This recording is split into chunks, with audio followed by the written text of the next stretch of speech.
Assalamualaikum warahmatullahi wabarakatuh. Sampurasun. Anu dipika hormat Bapak Ibu Guru sareng rerencangan sakala sadaya hadirin anu simkuring dipika hormat. Puji syukur orang panjatkeun ka Gusti anu Maha Kawasa anu parantos maparin rahmat jeung kesehatan ka urang sadaya. Sangkan bisa keumpul dina ieu kesempatan.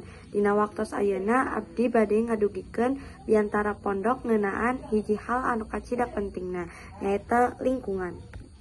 Lingkungan teh merupakan tempat orang hirup sapopoe di imah, di sekolah, di jalan, jeung sajabana. Upama lingkungan orang bersih jeung sehat, tangtuna kahirupan orang oge bakal leuwih nyaman, sehat, jeung betah. Tapi ayeuna loba pisan lingkungan anu kotor, runtah di mana-mana, cai comberan macet, jeung kurangna tanggung jawab dina ngajaga lingkungan.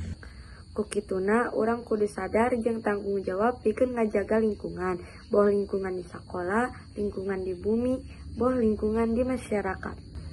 Hadirin anu dipika hormat, hayu urang sami-sami ngajaga jeung miara lingkungan.